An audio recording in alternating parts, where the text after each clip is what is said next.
Okay, so here's the passage Amy we're talking about, the bullet train one. And I just basically wanted to point out to you, like when someone's writing a passage or in any style of writing, everyone always breaks it down, in a logical way, I think, or at least people who know how to write do. Um, and whenever it is you make an argument, you give your reasons. Kind of like when you ask your parents for a phone, like, hey, you know what, I deserve a phone. Here's why, here's why. You might be thinking this, but I can assure you that blah, blah, blah, blah. Okay, so in this particular article, or passage, I keep saying article like it's a newspaper, my bad. Okay, so in this particular one, um, the author says bullet trains are a good way to travel for several reasons other than their speed. So I'm pretty sure you already know, and it's not all the time, but usually, the authors like to put like their arguments in the first sentence of each paragraph or their main idea. So here, I'm going to highlight that right there, because that's his argument, basically saying they're a good way to travel. So now, as the readers, we wonder, like, okay, why is it that they're good to travel? And that's exactly what he's going to answer in this paragraph. So that would be his argument. Let me just write that in real quick. I don't have the best writing right now because I don't have a stylus. Okay. Let me zoom back out.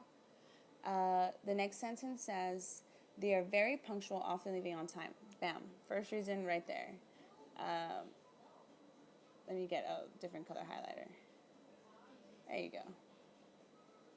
I'm probably covering the letters, but you get the point. So that's going to be reason number one. That's reason number one why they're a good way to travel. Reason number two is the next sentence. They're also very comfortable. So that's another reason why he thinks it's a good way to travel. So let me get a different, there we go.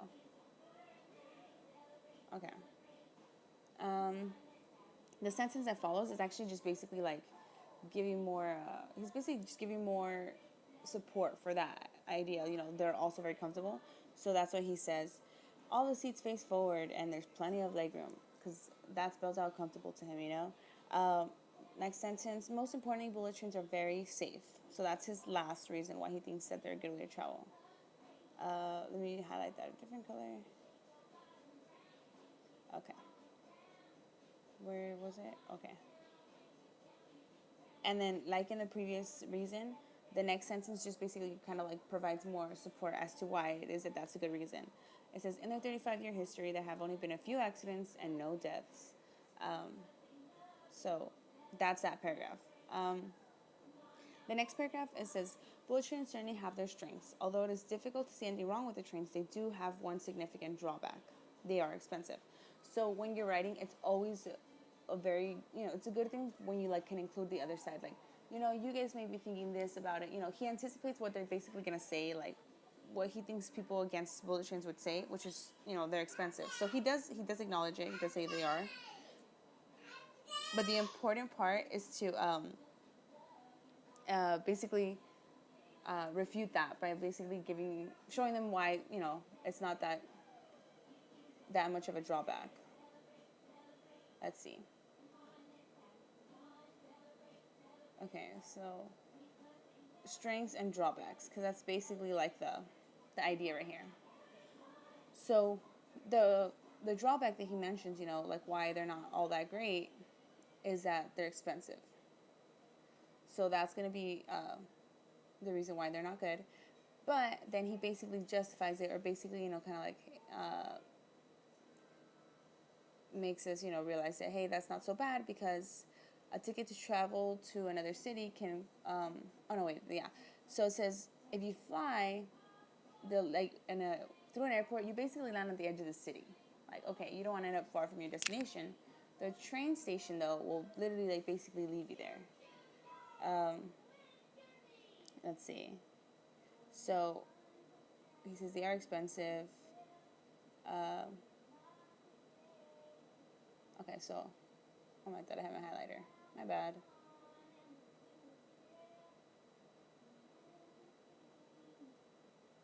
Train stations are usually, let's see what it says. Because, I know the highlighting is going to probably go up with it, but.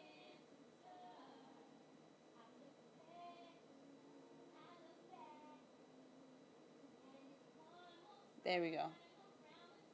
So train stations are usually right in the middle of a city.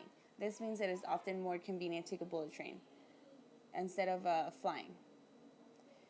Let's see. Yeah, and that's it. That's the end of the passage. So basically, just break down an argument like that. Any passage you have, break it down like that.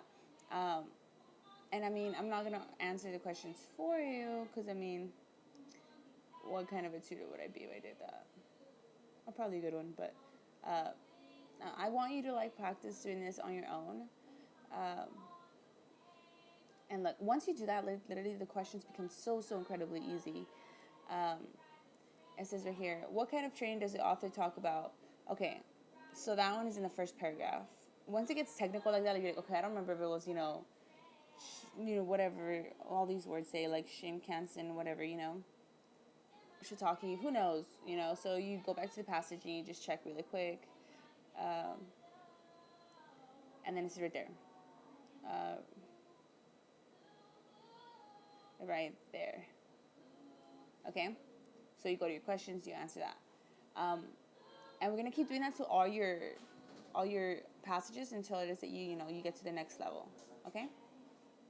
So I really, really hope you understand this, and I hope that you remember this kind of information when you're reading other passages, okay? Because I really want to get you back up from grade 6.